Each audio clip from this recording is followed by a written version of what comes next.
Welcome to the podcast. I'm Dana Publicover, I'm Ross Chapman. and we are go-getters. This is a podcast about ambitions and all the shit that gets in the way. And here we are. Yeah.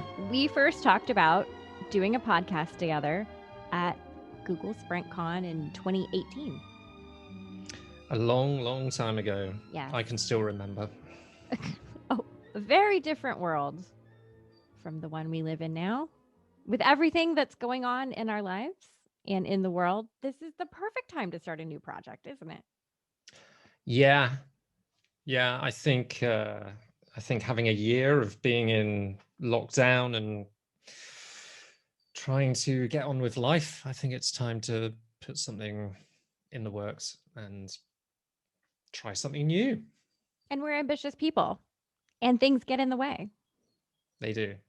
And that's the whole premise of the podcast. And this is our first one. This is the first one. So it's probably quite rough, but we're going to get better.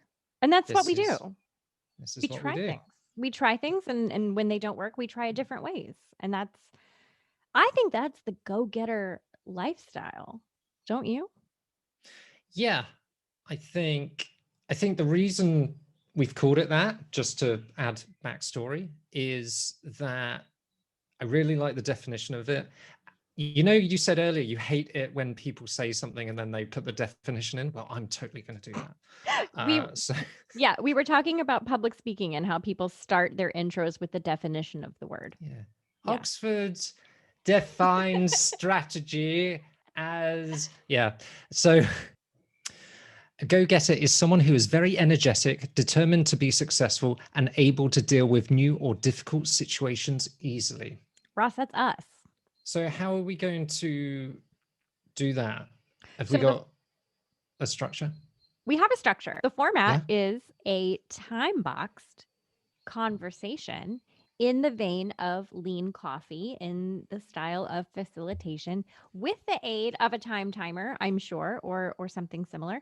And we will time box these conversations. So we'll start with life, then we'll move on to industry, and then finally something we've learned lately, and we'll just share that. Yeah, a repeatable formula.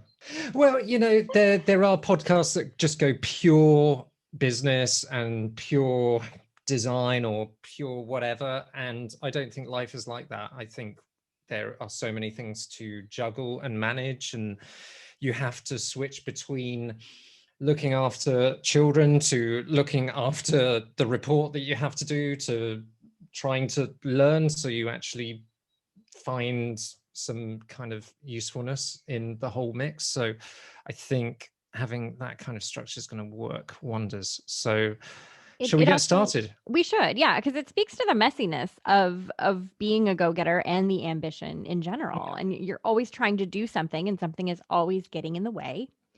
And that format speaks to that. And I also thought it was really important for us both as a mixed gendered team to discuss parenting and challenges. You don't see that on a lot of other platforms. So that was something that was really important to us, because that's something that we discuss in our check-ins and catch-ups, and it makes sense.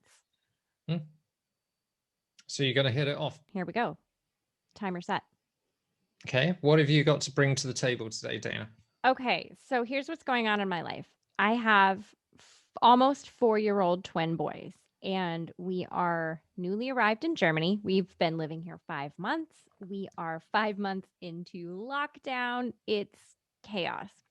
And the interesting thing about how the German school system works is specifically with the young school, because they're not in real school yet. They're basically in American preschool, which is German Kita.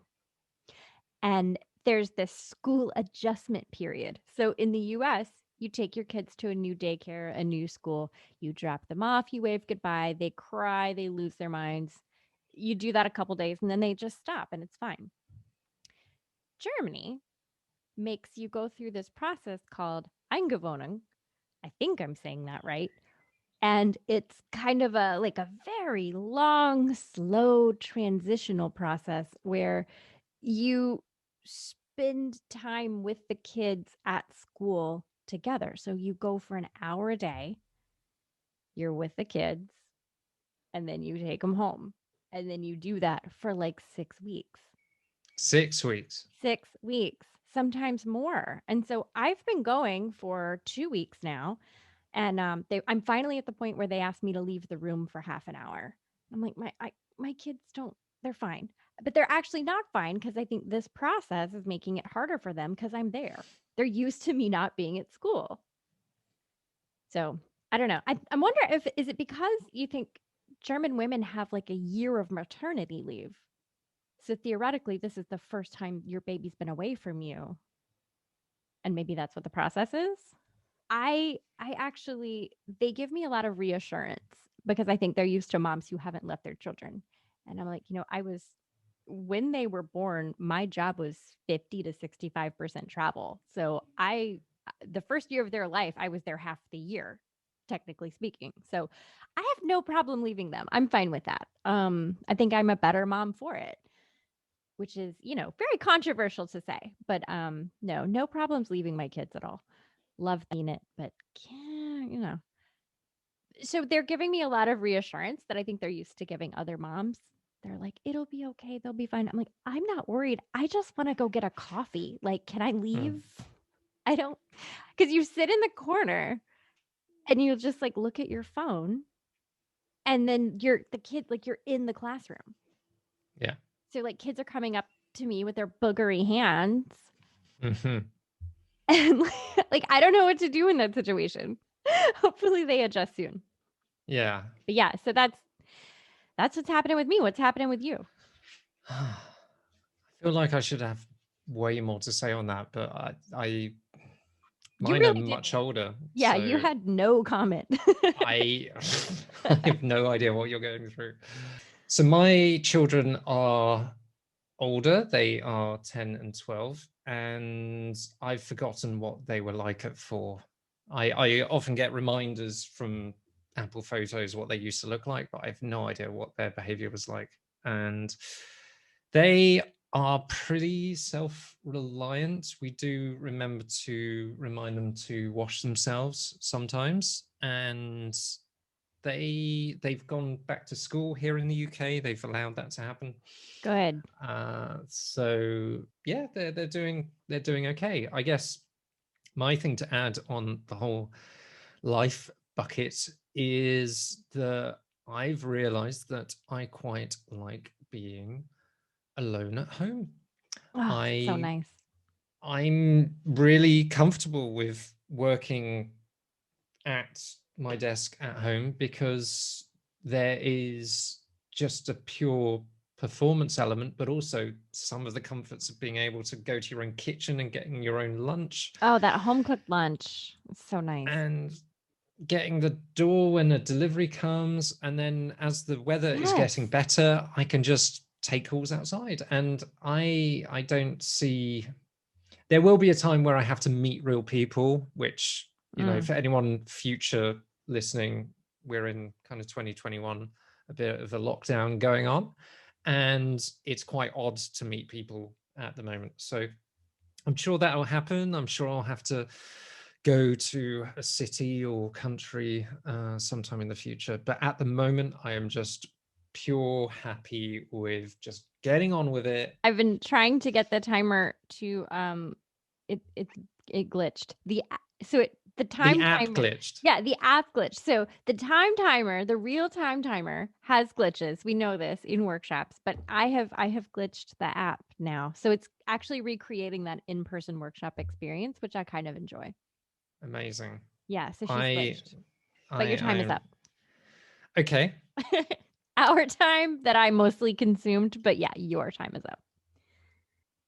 Well, now we're moving into industry. In the work bucket today, I'm imagining buckets. Yes, buckets. And things in buckets. Mm-hmm. I'm really keen on trying to solve the problem of hybrid remote working. Not because I want to do it, but because I know my customers want to do it, my colleagues want to do it, and it's a hot topic right now. It is. Yeah. It's pretty early, but I think you can go about it in completely the wrong way, which will remind me of life circa 2019, where Can you you explain would that? Yeah. yeah, there was a meeting with a client. Most of them were in an office. It was a we work in London. The people that were providing the services, myself and a designer, were on a call, and there was a kind of rogue creative director with them, and they called us in. We were on our computers. They were talking. We were running this agenda. It was a couple of hours long, and they just couldn't engage with us because we weren't in front of them. And they got so far that halfway through the meeting, they decided to abandon trying to talk to us and cut the communication short, but carried on with the meeting in the room. And Oh, their rogue creative director pretty much undid all the work that we tried to do, and then afterwards said, right, Ross and designer, this is the plan. And immediately I said, that's not going to work. And so I am concerned about not going into hybrid with a plan, or at least experimenting with how it could work, because people will just assume and go back to traditional in-person, and we're going to get you on a call type environment. Have so you had any experience of that? Like, has that ever has a bad hybrid setup ever happened to you? I think I've been working in mostly hybrid environments for the last 10 years because most of my teams have been international. So there there was a huge emphasis on meeting. I think it was quarterly in most cases, bringing everybody in somewhere in the world. And we had teams in China and France and South Africa. Like we had people kind of all over the place. So it was a very expensive meeting, but we were meeting pretty regularly online. So those quarterly or even semi-annually gatherings were really important to keeping people connected. But it seemed like people would put off conversations or put off certain activities and say, okay, we'll do that when we meet up. When in reality, that wasn't necessary. And that was when I was doing kind of my first virtual design sprints. And everyone was really surprised at how it was able to work virtually. Um, yeah, I mean, it was effective, and it's not always going to be as effective as in person. You and I know that, but Mm. there are things you can do to redesign instead of recreate the experience.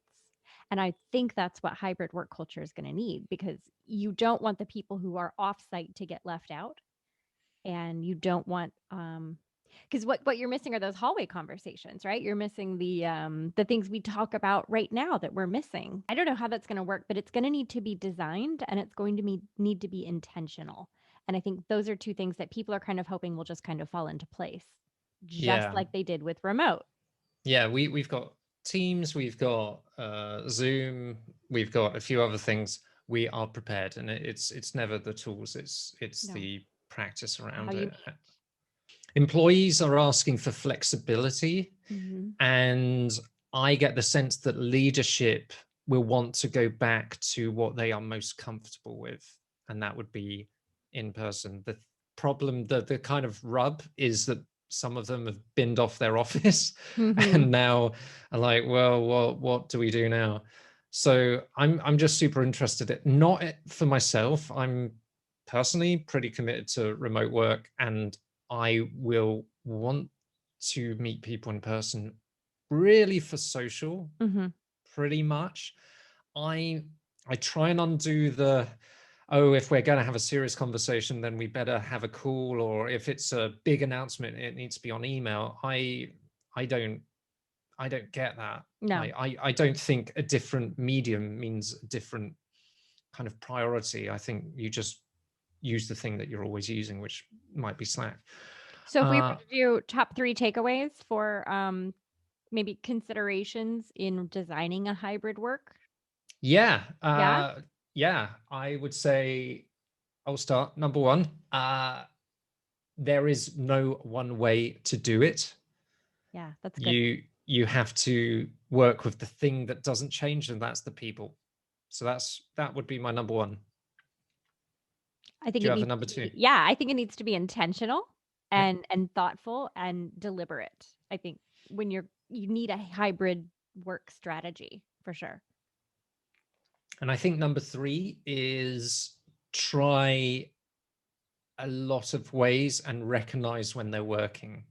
And that might be take a few weeks over it rather than try it once and don't use it. The thing about behavioral change is that I think it takes something like 20 21, 21 28. days to develop a new habit, Yeah. something like that.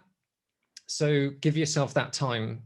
And it may not make sense first. We do this at Etch. We have a sales huddle on a Monday, and sometimes we experiment with new formats. And the first few times it just doesn't make sense. People aren't kind of engaging in it, but you have to stay the course. And So that culture of experimentation. So you need yeah. you need to try it a couple of different ways in probably low stakes opportunities. And you need to see through the experiment to make sure you learn enough to see what doesn't work and what does work so you can move on. Yeah.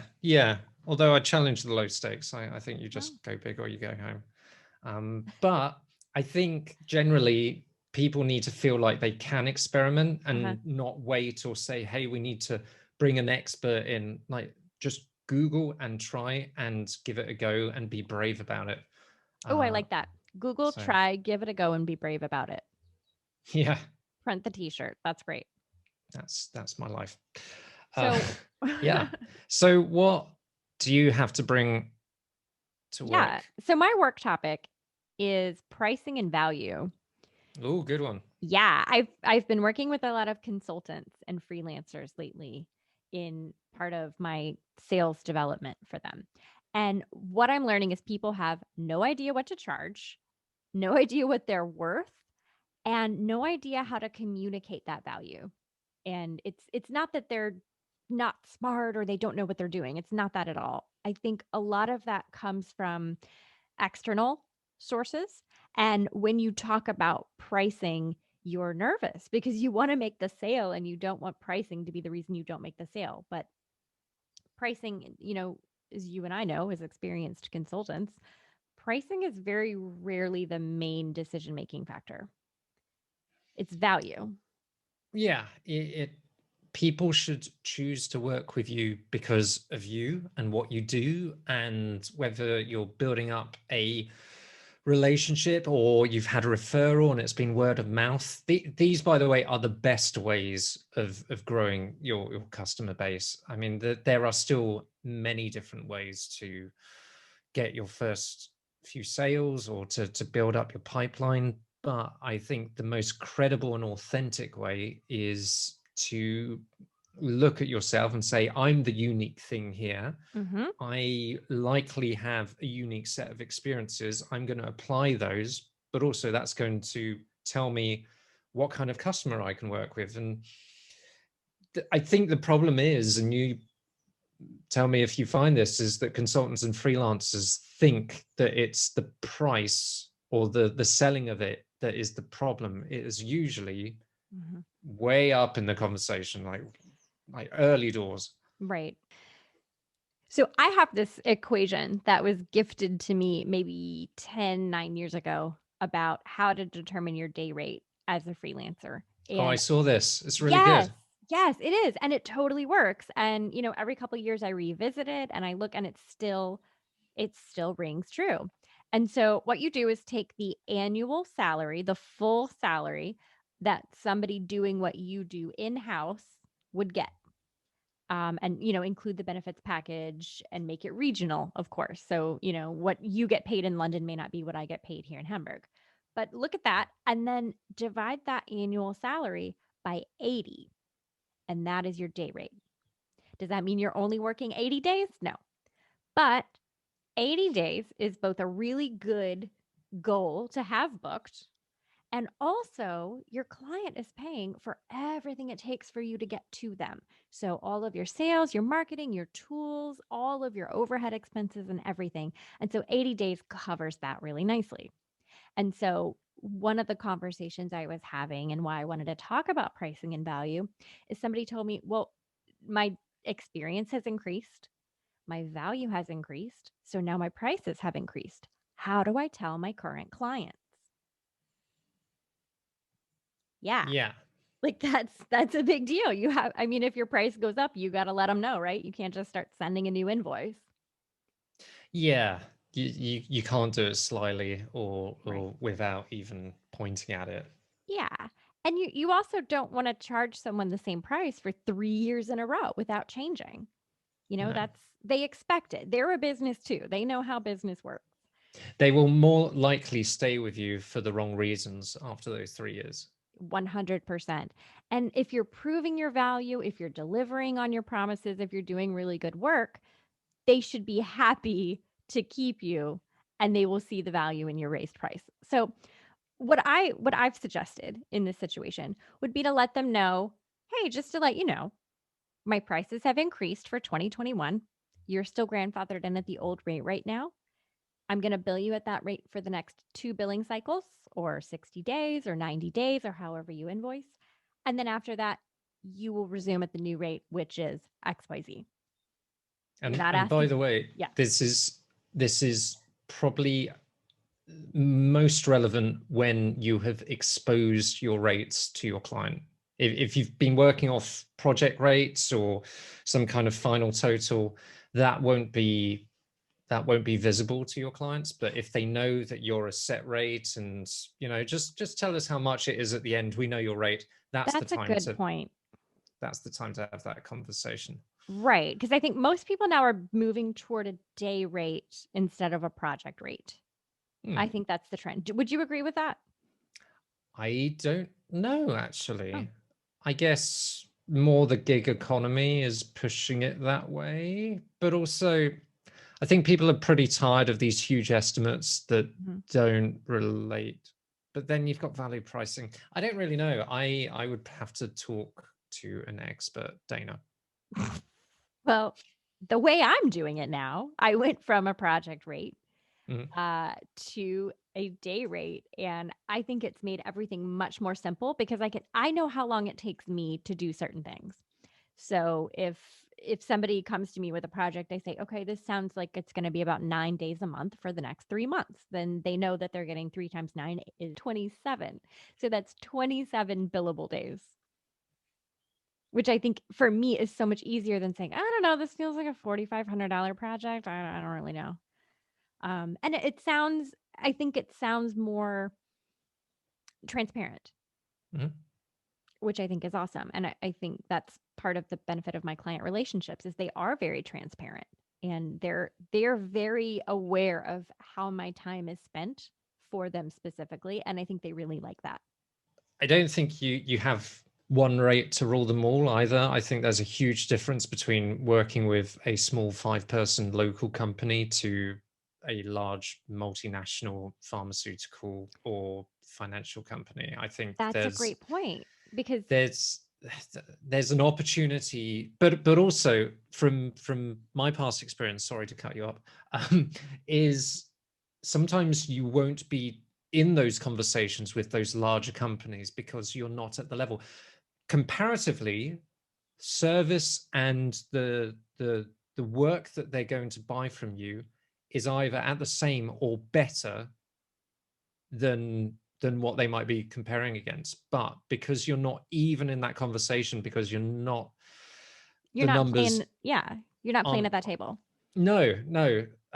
That's when you have to work in understanding where they're at. And Right. So it was like when I had a freelance client in Silicon Valley and I was working in North Carolina and I was charging what I am able to charge in North Carolina with no questioning. And I send her, "Oh yeah, like no problem. It's 3 days of work. Here's what I'm going to charge you for that." And she wrote back and she was like, "They will laugh at this and they will not take you seriously." She was like, "Triple it." I'm like, "That seems excessive. I don't know. Are you sure?" She said, "Triple it." So I did, and no response. I was cringing. I was like waiting for this email for them to come back and say, "Ah, you're ridiculous. There's no way we're going to pay you this." And they did. And it's crazy. So I think when I say regional, I really mean somebody in Charlotte, North Carolina, which is kind of an expensive place to live by North Carolina standards. Basically, if you're going to go work with like a Silicon Valley Mountain View client, you're going to need to triple your rate. That's the game. I think that's it for the work section. Okay. Oh, we still had time left on the clock. We can use that later. That was pretty easy going. Lovely. Let's move on to learning. Yeah. What have you learned? What have I learned? What have you learned? I have learned that you can have an awful lot of fun at a misfortune of a huge ship getting stuck in the Suez Canal. You're still on about this ship. It's timely. I'm tired of hearing you talk about the ship. I will move past it.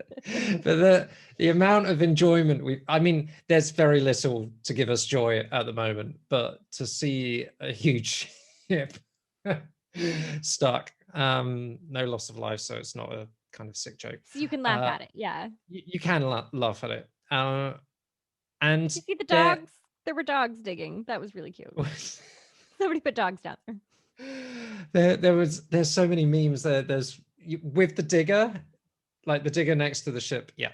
I will recount that, but not very good for our listeners. But there is a website where I need to find it quickly because I have done poor research. But essentially, my buddy Rue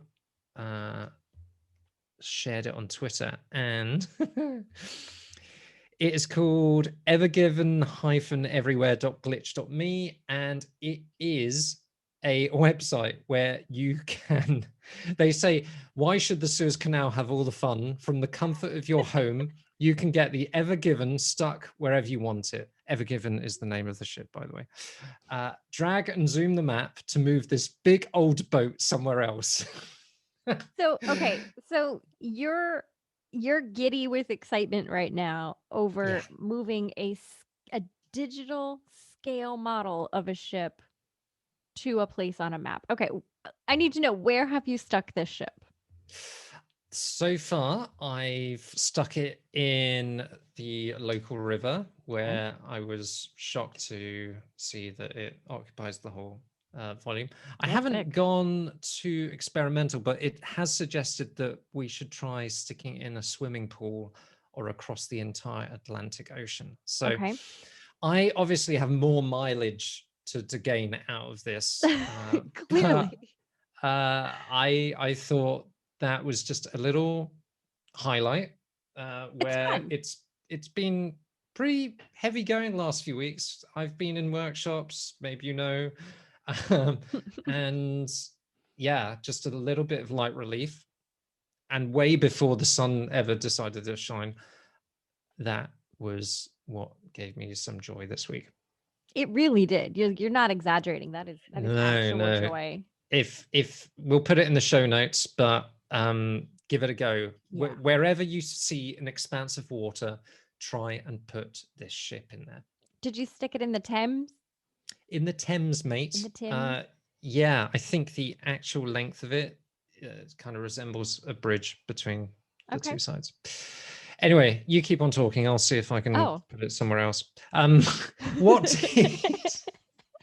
What did you learn or find this week? Okay, so I am reading a ton of books in 2021, like a ton. I was going to read 50 books because Goodreads lets you set a goal. So I put 50, but then my friend Eva put 100, and I'm very competitive. So I also put 100 books. Eva. Yeah. So now I'm reading 100 books. I'm done 26. I read 2 books on Sunday. This Sunday passed, 2. Wow. One was, it's the Bridgerton spinoff. It's actually the prequel series to the Bridgertons. It's the Rokesbys. It's all very nice. I've found that Pandemic Dana is really into romance novels because they're kind of the only thing that take me out of the reality. There's no consequences. And there's a little bit of like, oh no, will they, won't they? But you know they will. So it's comforting. The narrative is comforting. So anyway, I decided I needed to kind of palate cleanse from the romance. And so I read something that you actually recommended to me many A book hundreds of I years. recommended? Yes, you read a book Book? and you recommended it to me. It's The Multi-Hyphen Life. Multi-Hyphen Life? Okay. Yeah, Emma Emma Gannon? Gannon, Gannon, yeah. multi-hyphen method. Multi-hyphen method. We're really killing the title Multi-hyphen there. method. Emma Gannon. Yeah. So I'm really glad you sent it to me. Told me to read it many years ago, which I rebelled against. But Makes sense. I have not highlighted a book this hard in a really long time. So first of all, one of the things that was shocking. Okay, get this. And you read the book, so this isn't shocking to you, but heavy phone users tap, swipe, engage with their phone 5,400 times a day. That's quite a lot. That's a lot. And I would put myself on the heavy user side. How about you? Yeah, only because my laptop pretty much melts in front of me halfway through the day. So I Really move devices. But yeah, totally get that. That's a lot. It's a lot.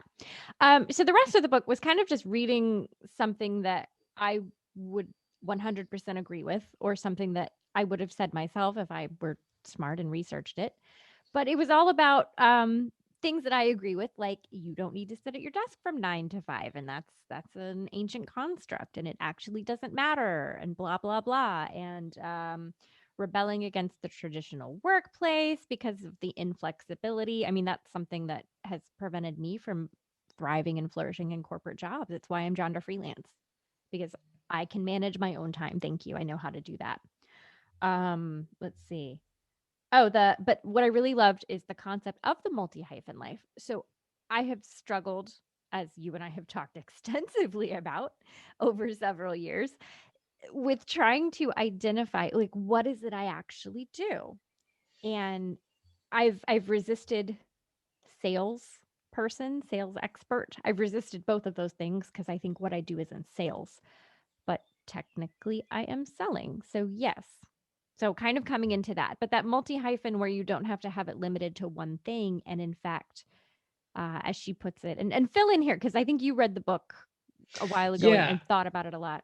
It's having just one role in your life right now is just not compatible. I think what Emma talks about is that she finds enjoyment out of doing lots of different things, and that is a strength. It isn't a weakness. It's not that you haven't decided on what brings you to life. Jack of all trades is not a negative connotation. It's not a negative word. I mean, from your point of view, Dana, you are a sales expert, facilitator, photographer, author.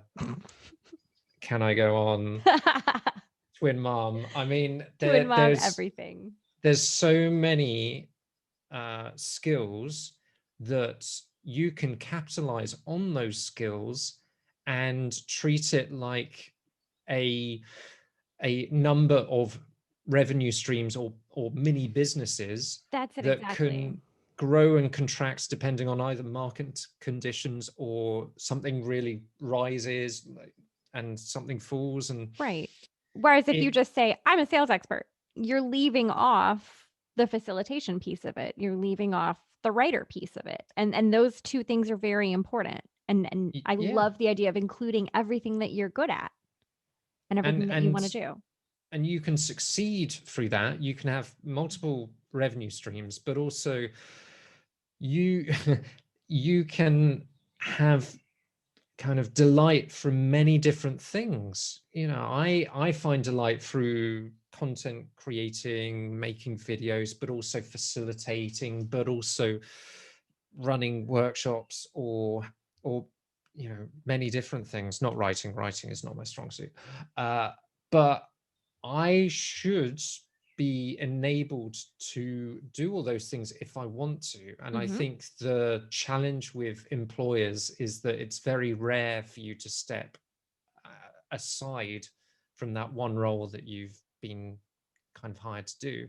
For sure. and you're not going to get 100% fulfilled. So I think it's an awesome book. I listened to the audio version of it, and I think I've listened to it 3 times so far. So yeah, I'm glad you liked it, because I did. punched my fist in the air a few times when I just heard some kind of delight going on. She was talking about pretending.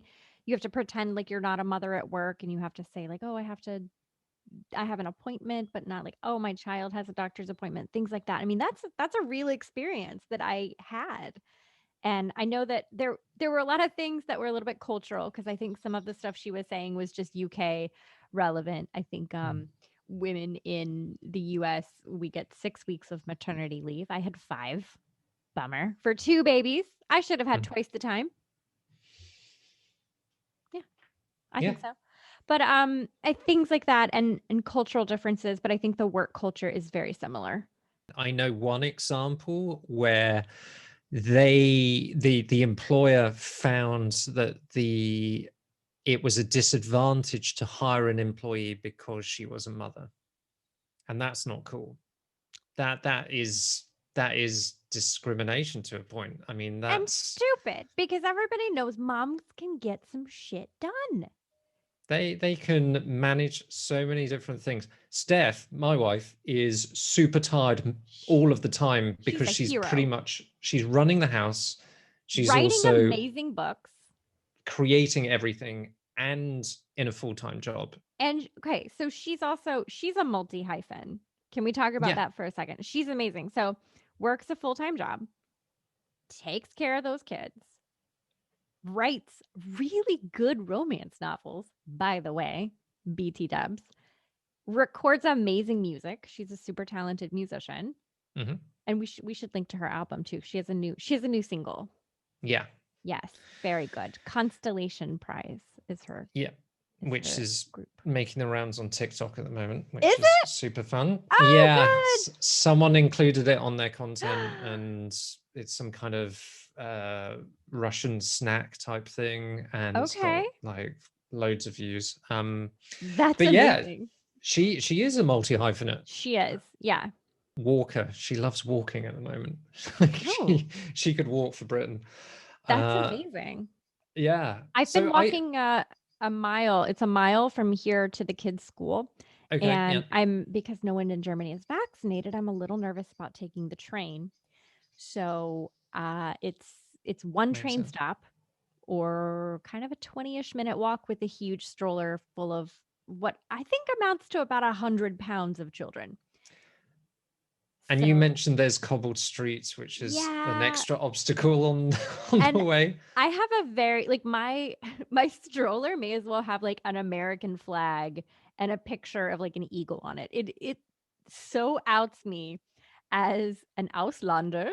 It looks like America. It is like an SUV of strollers, because it's a twin stroller. It's double wide. It's big. It's huge. It's red, and the wheels stick.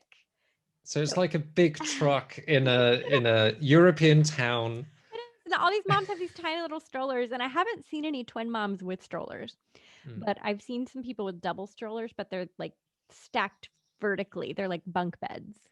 Yeah. So that was our timer for learning.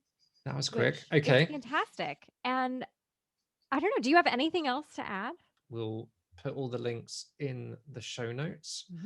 And we want to kind of encourage the feedback loops that we get from our work and life to this podcast as well. So yeah, don't be gentle. We can take it.